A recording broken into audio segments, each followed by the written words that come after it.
for those of you joining us, my name is Prisha Soraya, and I am the Director of Content Creation for Mission MathMinds.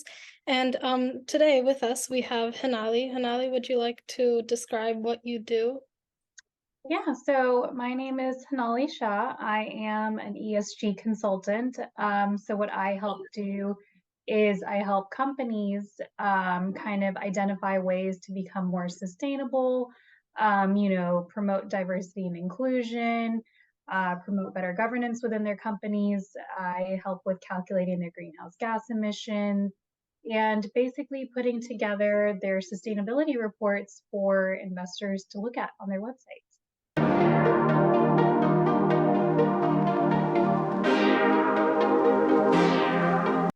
It's cool. So how did you get into this? Anything during your childhood that influenced you, or was it later in life? Yeah, so growing up, I think I was always very environmentally conscious. I always really cared about the environment. And I remember when I was going into college, I really wanted to actually major in environmental engineering because I wanted to kind of pursue that route. I decided that, a better path for me would be doing engineering route to business. So it's kind of doing the business side of engineering essentially. So that would kind of keep my options a little bit more open. And then for a while I did work in the banking industry, and that's kind of where I learned more about sustainability, and how different industries are affected by that in different ways according to different rules and laws and regulations. So I took that and, I moved in then to the consulting field. So I moved into management consulting. And, that's kind of where I really started to get into doing more meat of the work when it came to, sustainability consulting. The role has evolved as rules and regulations have changed for companies. But essentially, it's just always been an area that I've been very interested in. And so, it's really cool to be in a space that's constantly evolving and growing. I think it ties in math and science as much as it does problem solving and critical thinking. And so I really like that every day is kind of a new challenge, new problem, but also kind of getting to help companies kind of realize what their carbon footprint is.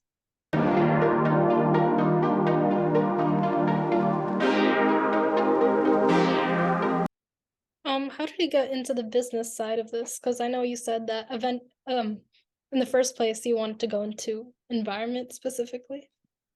Yeah, so I think that when you're thinking about it from an investor relations standpoint, right? So a lot of investors care about, whether or not a company is sustainable or not, whether they're promoting diversity and inclusion within the workspace, whether they have a great governance program, right?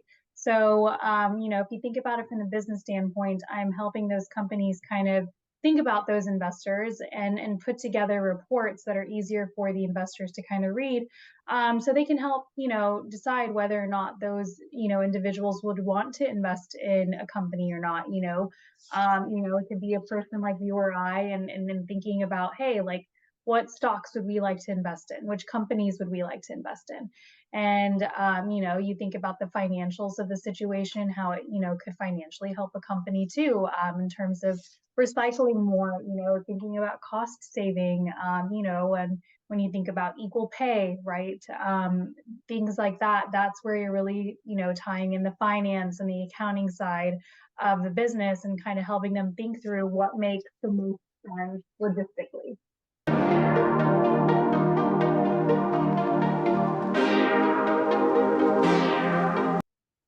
And then during in your field, is it mostly female dominated or male dominated? Because one of the things that Mission Math Minds tries to do is, look into fields that maybe women don't have as much experience in and provide them female role models for that. So do you have anything to say for that? Yeah, so I would say right now, it is actually a good mix. But I will say that that's specific to kind of ESG. If you look at management consulting overall, it is primarily male heavy, and that's just because it does become demanding as you start to evolve in your role. Unfortunately, with the gender roles that are there, sometimes males have a little bit more time to commit to these types of roles. However, because ESG is focused on the S part, which includes, like I said, the diversity, inclusion, making sure women have equal opportunity, things like that. You do see a good amount of women in this field as well, which is really great to see.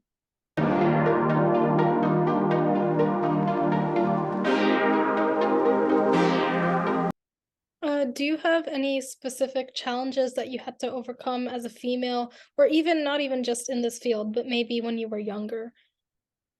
I would say that, I think that the area or the field that I'm in, there isn't a lot of diversity within, just management consulting overall. So kind of breaking those barriers and kind of proving myself as an equal to everyone else was a little bit challenging initially. And kind of making sure that there's racial equality across the different roles and fields as well. That was a little bit of a challenge, I think, initially. But again, with the evolution and growth of ESG, which is why I love what I do so much, you have, sort of seen those barriers kind of break. You have seen a little more diversity in these areas as well, which is really nice. But it is, I still think a bit of a challenge, I think, but it is changing constantly. And I think that people are more receptive to that as well.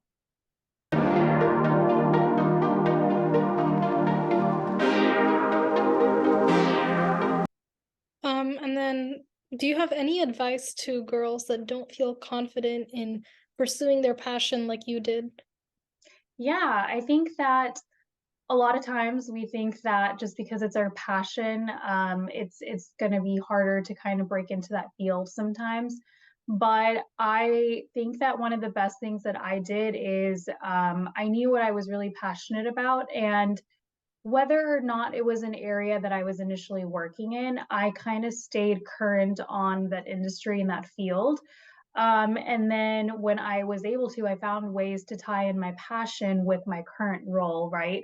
So that I'm one able to kind of monetize on what I'm doing, but also I'm able to kind of create a niche role for myself, right? So that there's nobody else that can do what I do, which means that I'm in more of a demand, right? So I would say don't give up on your passion if you just because you might feel like it's not something that you can sustain or that it might not be something that you'll be able to find a future in. I would say that continue to do what you want to do. And, if you're still passionate about something, try to find a way to tie it into kind of what you're currently doing so that you can love what you're doing. And the other thing is yes, it can be kind of hard to be confident and speak up, especially in roles that are more male dominated, right? But just remember that your voice is equally as important as everyone else's voice that's there. And a lot of times, what you don't realize is now, especially, people are actually really receptive to your voice. They want to hear it.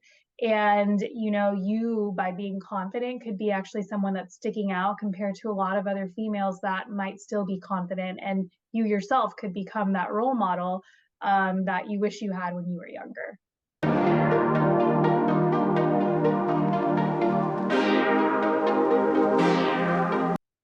Is there anything else that you would like to leave us with before? Go? No, I think that, hopefully you all are able to kind of pursue your passions and hobbies, and continue to kind of, explore and expand upon the STEM field. I think that, there's constantly a demand for women in those areas. And I think that I hope that you all kind of pursue careers down those paths because we need that. Yeah, thank you. I'm sure many of us got inspired by that. Thank you for being here.